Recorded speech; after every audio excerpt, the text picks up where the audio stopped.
our God is the I am of salvation. And unto God the I am belongeth the issues from death. But God shall wound the head of his enemies, and the hairy scalp of such an one is going on still in his trespasses. The I am said, I will bring again from Bashan, I will bring my people again from the depths of the sea. Oh, hallelujah. Glory to God. That thy foot may be dipped in the blood of thine enemies. The tongue of thy dogs in the same. They have seen thy goings, O God, even the goings of my God, my King. And in the sanctuaries, the singers went before, the players on instruments followed after. Among them were damsels playing with timbrels. Bless ye the God in the congregation, even the I am from the fountain of Israel. There is little Benjamin with their ruler, the princes of Judah their council, and the princes of Zebulun and the princes of Naphtali. Thy God hath commanded thy strength. Strengthen, O God, that which thou hast wrought for us.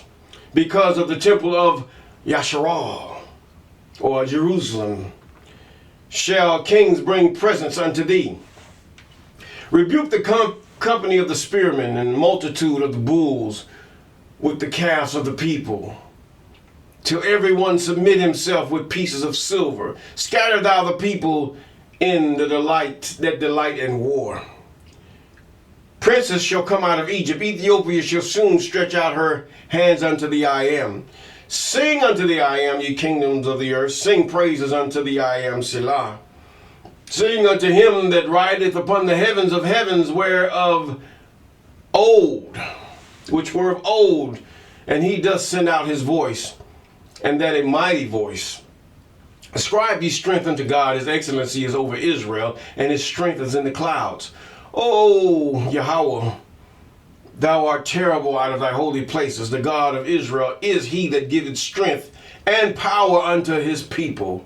Blessed be the I am. Yes, we praise God. You know, there's one thing I saw about this thing. Now, he said from out of the sea in verse 22. I'm in Psalms chapter 68, and we've just read from Psalms chapter 68 from verses 20 to, I lost that part too, didn't I? 35, 20 through 35, Psalm 68. But this part here that gets me right here.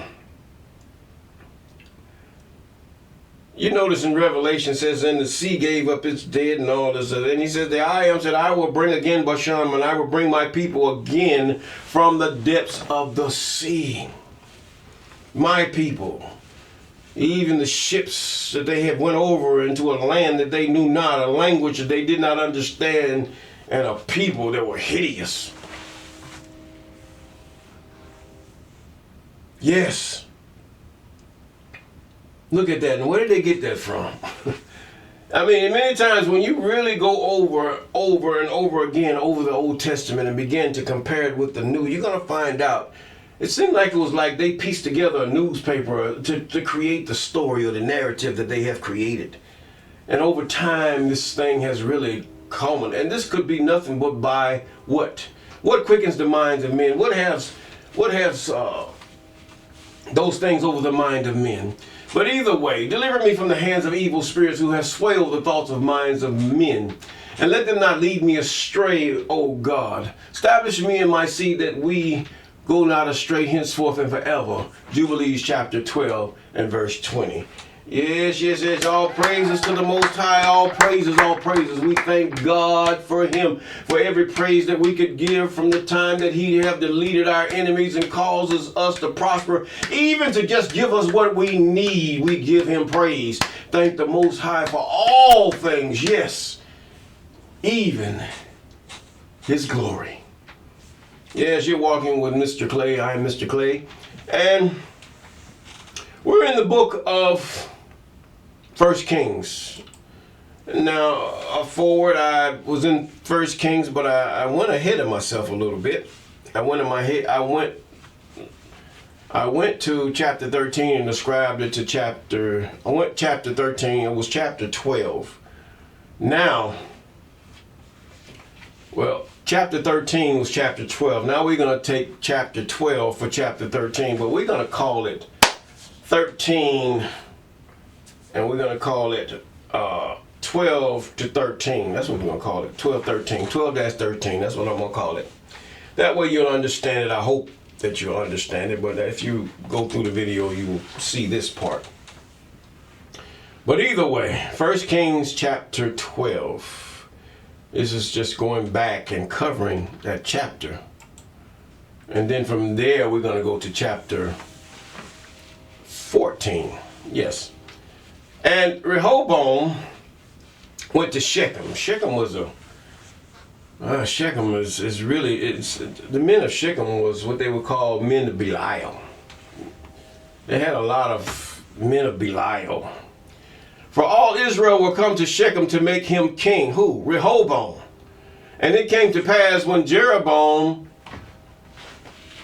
the son of Nebat, who was yet in Egypt, heard it, for he was fled from the presence of the king Solomon, and Jeroboam dwelt in Egypt. Now you have to realize, God was setting him up. You had King David, who messed up. He chose his chastisement. And then God had mercy on him. Then you had King Solomon. In the end of his days, when he grown old, he decided he wants to worship women. And see, we look at this in the Christian sense, in this world sense. You notice how now us men, we have been taken over by our weaknesses.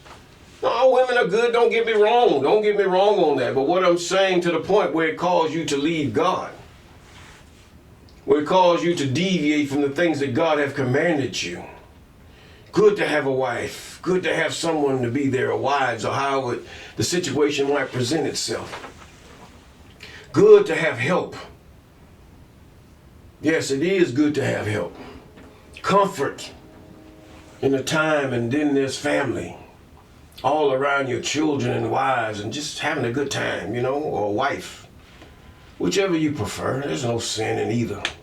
But the fact is that we have to really understand, even Adam, he fell at the auspices of his own wife, the female. Not that she was stronger than him, and not that it was her fault or whatever, but he was weak for her, period. You might hear the train in the background, but I don't apologize for that because I didn't create that noise. But either way,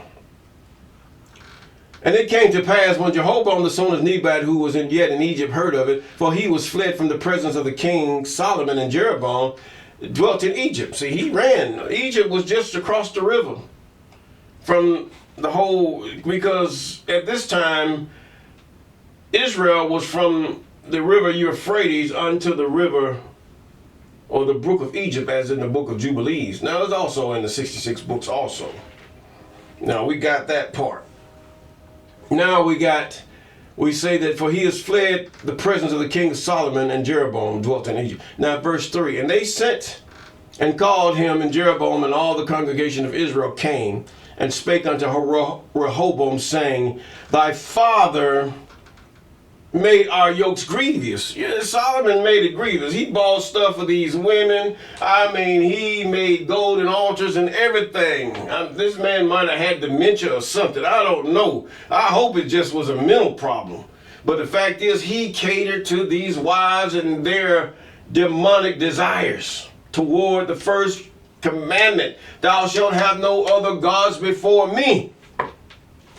When a woman gets you from that part, it's time to say, bah,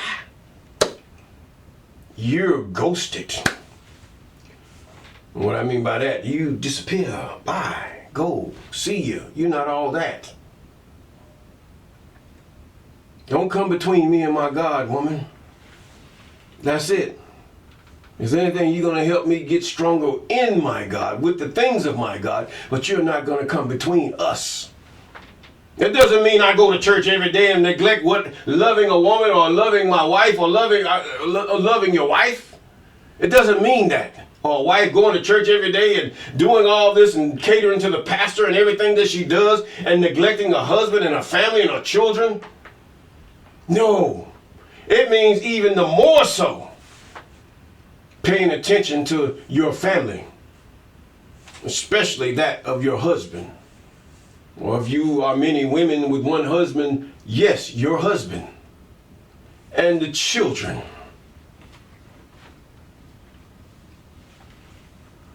We got to call a buck because many families have been broken up by churches, Christianity. Never seen it, never heard of it. I don't know about it in Islam, but I'm sure things have happened there. But it's been on a different scale, a different scenario. But as far as Christianity, I know that because most of us here in the United States, we came out of that. And those of you on the continent, we came out of Christianity. And we know catering to their pastor and some hideous things these pastors have caused men's wives to do. And she looking at him as God when the man is God. He's next to God. Then comes the woman and then the children. Then your country and everything else. But we don't see this. But Jeroboam son of Nebat was yet in Egypt, and he heard of it, for he fled from the presence of the king Solomon, and Jeroboam dwelt in it. And they sent and called him, and Jeroboam and all the congregation of Israel came and spake unto Rehoboam, saying, your father made us grievous, just like we say. He loved his women more than he loved God. Same thing with his father Adam. He loved his wife more than he loved God, and that if she went wrong, he going wrong. They went wrong, so he went wrong. Now therefore thou make the grievous service our father, and is a heavy yoke which he put upon us lighter, and we will serve thee. In other words, these kings, see, when Israel chose the king over God, they chose a man for their God. The same thing when you went down to Isis. You chose Isis, a man, over God. Because there's no way that God's going to overshadow any woman or cause a spirit to overshadow when he forbid his own, those watchers to do so. And they went against his wishes and did so. And now we come out with the things that we have today in their rebellion. And if thou will be a servant unto this people this day, we will serve them. We will serve them and answer them and speak good words to them, and they will be servants forever. But he forsook the counsel of the old men. And old men, the old councils, like how President Sharori went to his elders, and I'm sure they talked to him, or he told him his dreams and visions and all that, and they also the same thing. So they both saw good things for Burkina Faso. And I'm sure it just wasn't all him by himself. There was a group, not only the elders, but also a lot of the young people saw and they see to advance their country for the betterment of the people and even for the security of the children. Yes. Now, for he forsook the counsel of the old man. This young man, this is where a lot of religious organizations shun the young. Oh, you're running too fast. Oh, you're doing this. They shun the young because of this here. But all the young are not like Solomon, which they had given him and consulted with the young men that were grown up with him and which stood before him. Now Solomon, at one time he asked for wisdom. So he knew where wisdom was. Now he's talking with these young men who are men of Belial, as it seems, or as it displays itself. Men that have grown up with him and which stood before him, and they knew. They liked the rings, they liked the Giovanni and all this other stuff and all the little name brand stuff. Like we know one very noted leader in the K country. He likes all of that. They raise the taxes and he calls the people to be poor. He takes the bribes of the West and everything else. He even have despised his own youth that rose up against him and told him, you're going the wrong way. Kenya, you know who I'm talking about. But either way, but he's ambiguous in the way he deals with things. He's slippery and he slides, and you can't really figure him out. But deep inside, the people know what kind of leader they have. Say one thing to the west, say another to the Sahel, and say another to other presidents on the continent, just as they do him. It's a slippery slope, and they slide each way the heel's gonna lean, and it's downward. But he forsook the counsel of the old man in which have given him, and consulted with the young men that were grown up with him, and stood before him. Oh, man, shoot, we're gonna get over on these people, man. You know, if you get 10 people, 100 people with $10, you know how much money you got? And he said unto them, what counsel give ye that we may answer this people who have spoken to me, saying, make the yoke which thy father did put upon us lighter? I mean, they understood the house of the Most High. But when it got to the point where he was lavishing himself in his own, his grandeur of his quarters, and then his wives' quarters, these were all in the hills and dedicated to the spiritual beast called devils. So Jeroboam and all the people came to Rehoboam the third day as the king appointed. Let's go back to verse 11. I have a habit of going ahead of myself sometime.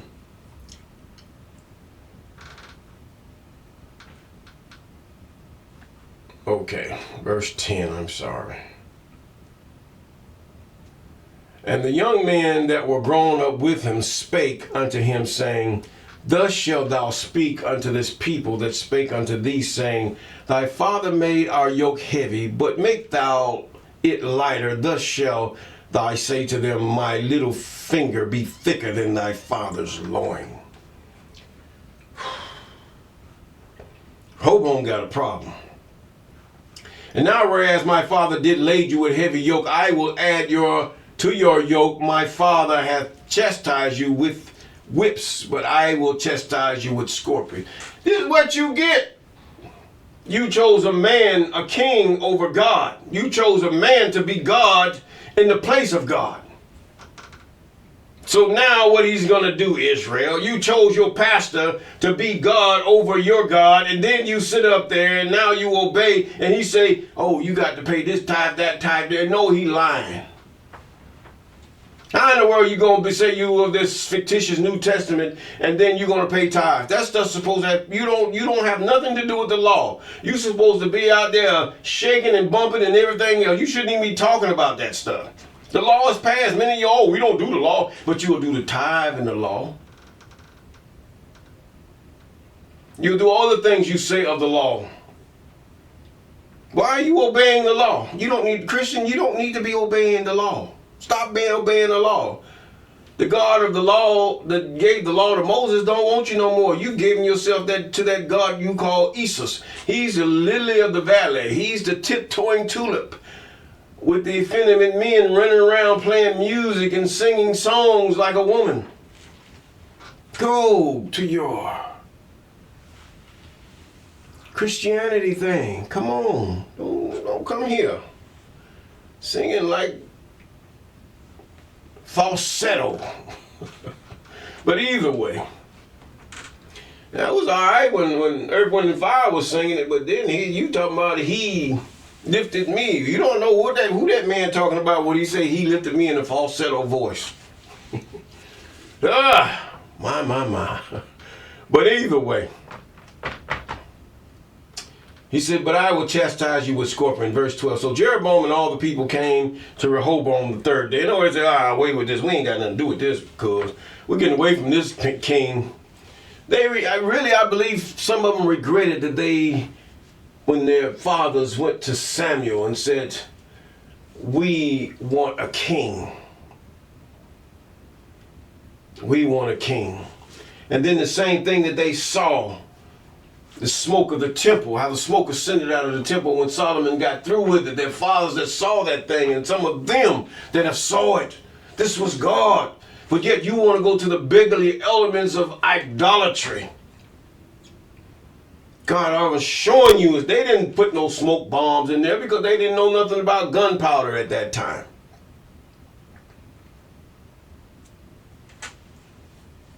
The only reason the West got gunpowder, according to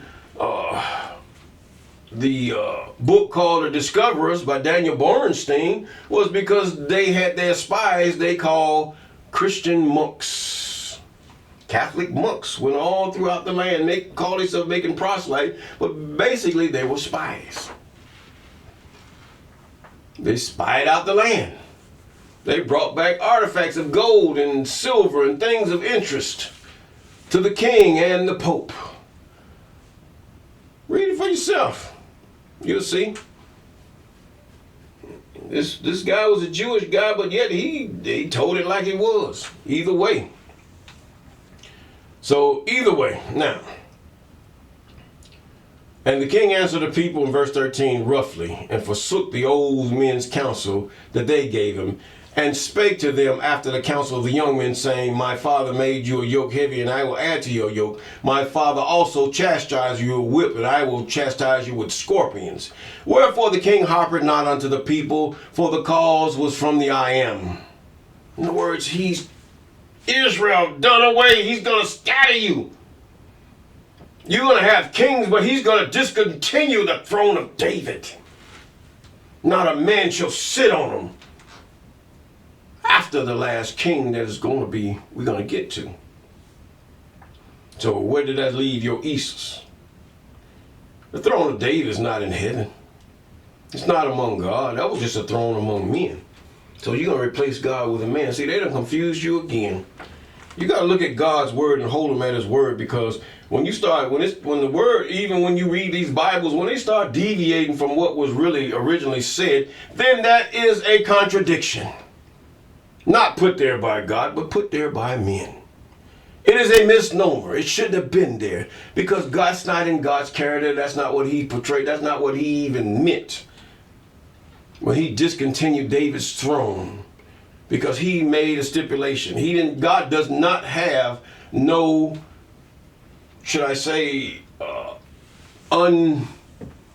his love is conditional. It's not unconditional love, it's conditional. Conditional, and he will tell those conditions of his love.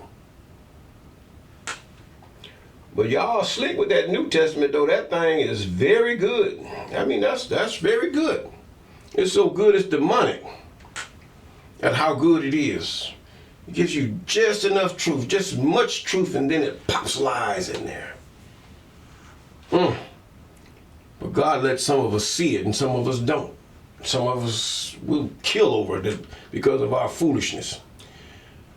And King Rehoboam sent Adoram, who was over the tribute, and all Israel stoned him with stones.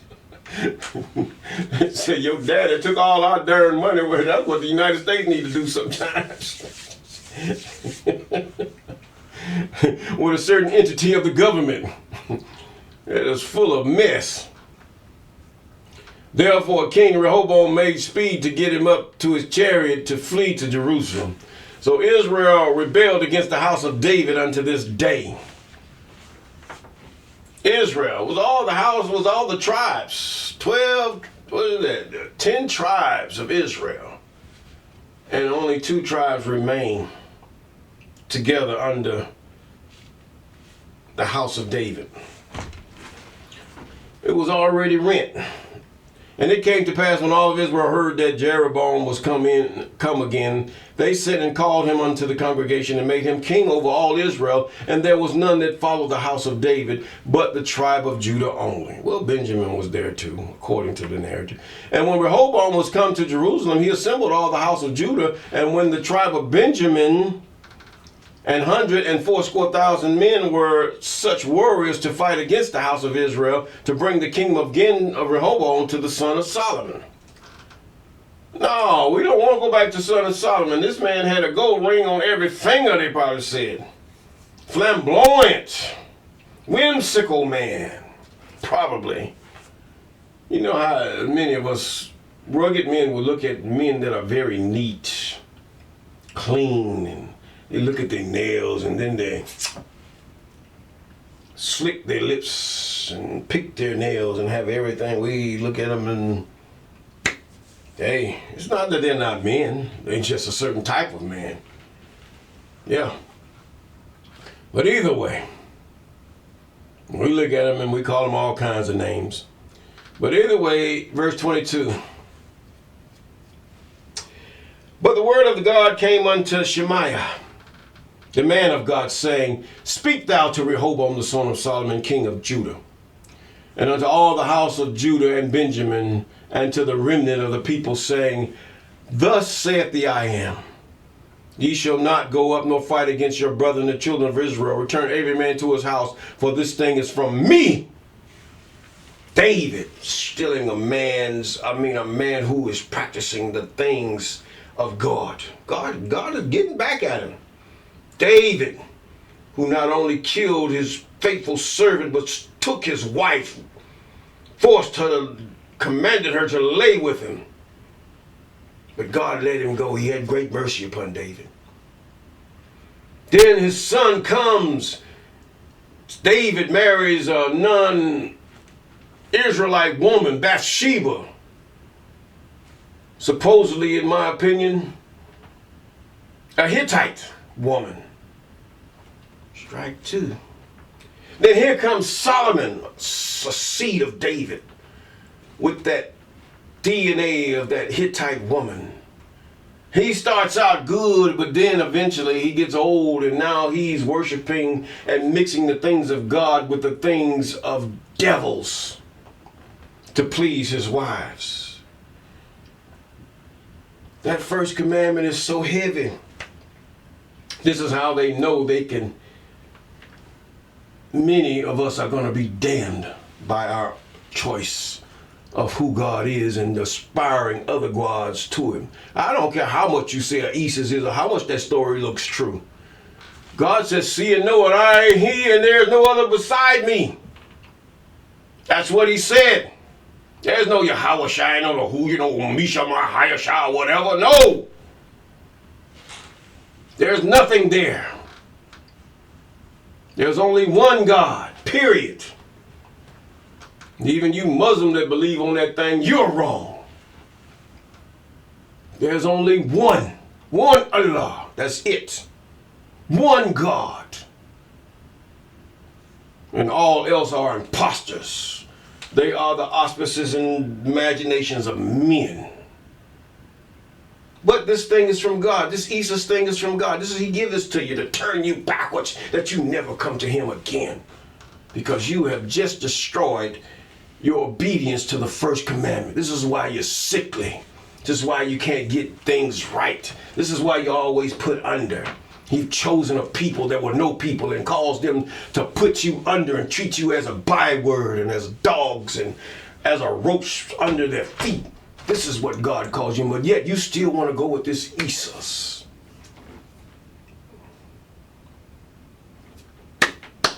Think. Get out that matrix. Not afraid. But either way, then Jeroboam built Shechem in Mount Ephraim and dwelt therein and went out thence. God said, this thing is from me. And they hearken,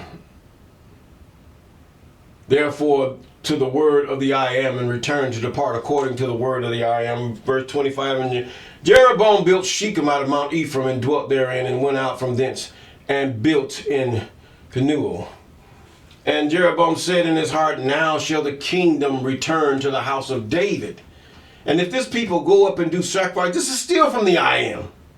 A spirit sent. Who is the Father or the creator of all spirits, even the Most High? Tata and Zambi, Sinini Nanini. Oh, the Heya, even Ya Allah. He is over all spirits, even as in put in some of the books, he says, I create all things. Even I create evil.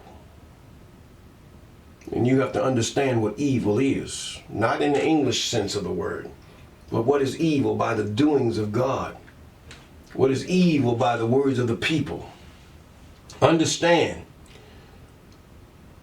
if this people go up and do sacrifice, I'm in verse 27, in the house of the I am at Jerusalem, then shall the heart of this people turn again to their God, their creator, their king, even unto Rehoboam, the king of Judea. It's still idolatry, regardless.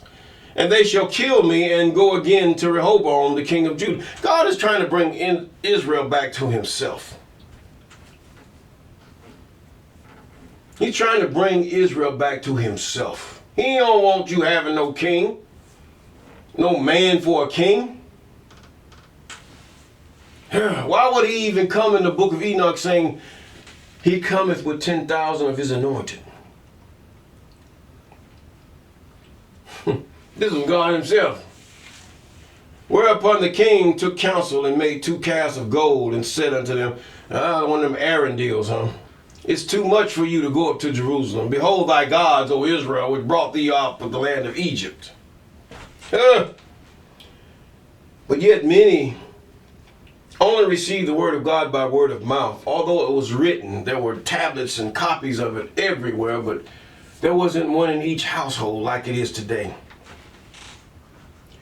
And he set the one in Bethel, and the other one he put in Dan. And this thing became a sin, for the people went to worship before the one, even unto Dan. And he made the house of the high places, and he made the priest. He doing more like his ex-king Solomon, which excommunicated him. And made priests of the lowest of the people. See, when you mix idolatry against the first commandment, to bow down and worship them, then you've lost it. I don't care how much Jesus you got or whatever. Then when you make a picture of Jesus and all these Yahushua and Yahusha and all this other stuff, you've lost it. God shares his glory with no flesh, no man. So we have to look at what that word translates to too. Well, I'm not into much of those translations, but I can tell by what it's saying here. See, they can't go too much off the beaten path, but still, the truth going to stand by itself. A lie needs the truth to try to justify itself, but the truth is going to stand by itself. Even with the lie staying next to it, trying to wear it, it's going to just pop out. And he made the house, and now this thing became a sin for the people, and they went to worship before the one, even to Dan. Verse 31, he made an house of high places and made priests of the lowest of the people, not even, which were not of the sons of Levi. Listen, man, you're not a priest. You don't know who the heck you are. You call yourself priest this, priest that. What are you trying? It's cool like that? It's cool like that, huh? What is it? Your little gang, you trying to start a little Hebrew Israelite gang or something? Trying to get hip to draw the young or whatever? Who are you really? Can you prove you of this tribe of Levi or Judah or whatever? God made you to forget. God had pushed Israel away, and you're still getting further away. He blesses you every day. Look at what he doing in Africa, taking them out of so much poverty and bringing them into a clean place. But who will turn to the Most High in his fullness? In America, many of you have been laden down. Some of you not even jobs. God give you jobs and everything. But who will turn to the Most High in his fullness, obeying his commandments, statutes, and ordinances? He don't ask for all that other stuff. That's good to know. But all he asks you to do is obey. He don't care whether you're white, black, rich, poor, whatever. If you obey his commandments according to what he says. That's what he wants. And that is, remember the Sabbath day. We're talking about the lunar Sabbath. We're not talking about the other junk. The other stuff is of men. In other words, just hating the things of men and doing that thing what God tells you to do. And as God advances you, you do more of his laws, commandments, statutes, and ordinances as he presents it to you just to show your gratitude toward him. And then if you get to the point where you can sacrifice lambs and bullocks, do it until it hurts. And Jeroboam ordained a feast in the 8th month on the 15th day of the month, like unto the feast that is in Judah, where he counterfeit. They got Sunday. They got your Sunday. They got your Christmas. They got your Christmas. You got your Halloween. Then you got your New Year. In other words, Halloween, Christmas, New Year. Oh, Thanksgiving. Halloween and Christmas. I'm not going to count New Year. 3 feasts. Just like it is in Israel. But Israel scattered all over the year. 3 feasts. Yes. And not only do we do these things, but even you got Muslims doing these things. What in the world are you doing supposed to be following the commandments, statutes, ordinances of the Most High, and you following the same thing as Christianity? You just as backwards as the rest of them. You say the Old Testament and Islam are Muslim. They're Muslims. But yet you're going to follow something else. Make sure of your doctrine.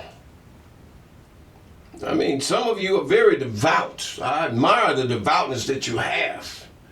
I mean, a melodic vow and just not only quoting the Bible, but also the Quran in a melody. I mean, a beautiful song. But yet, you've been plagued with Christianity. You've been plagued with other things that are deviant from the law of Moses. It's not the law of Moses. It was the law that was handed to Moses. The law was before Moses. But we do not know of these things. So what did he do?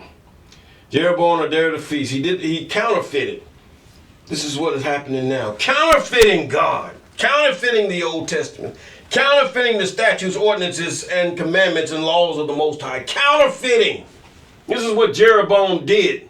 This is what's happening today in these major religions. Counterfeiting.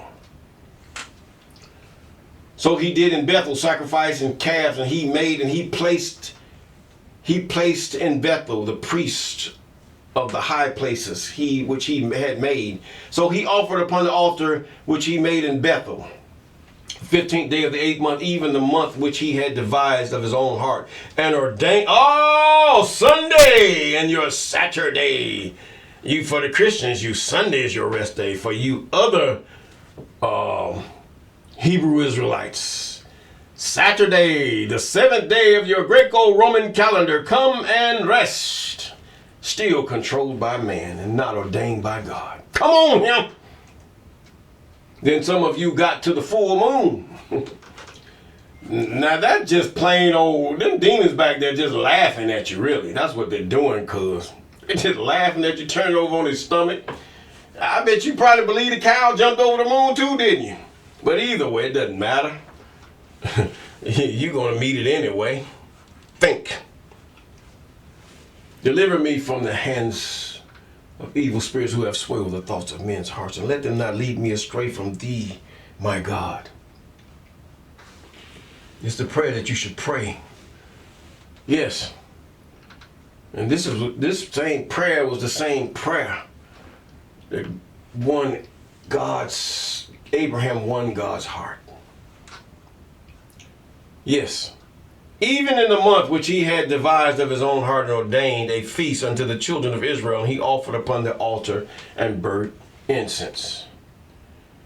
Exodus chapter 20, thou shalt not have any gods. Exodus chapter 20.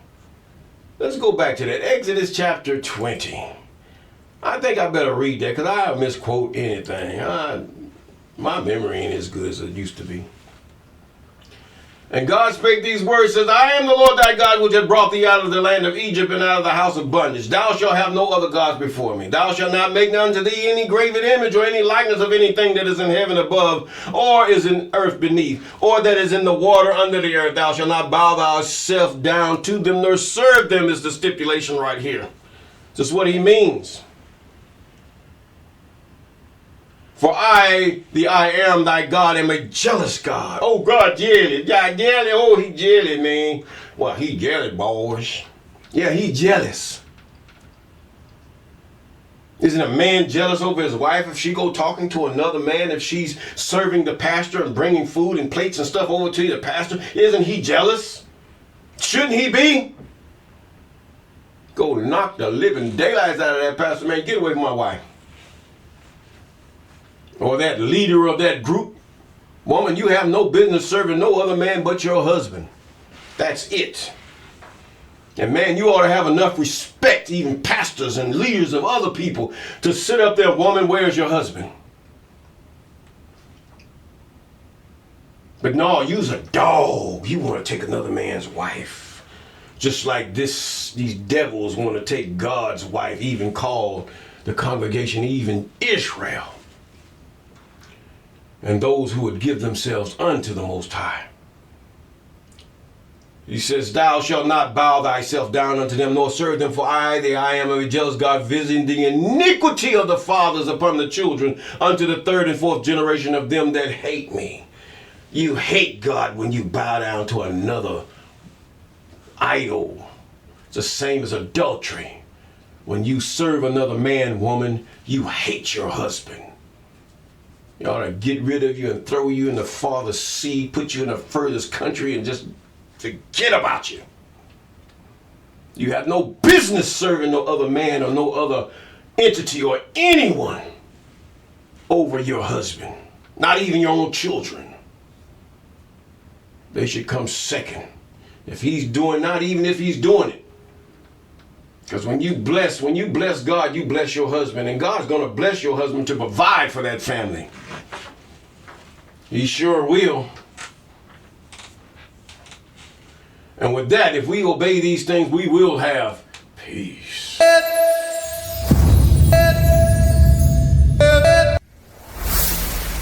Walk with me.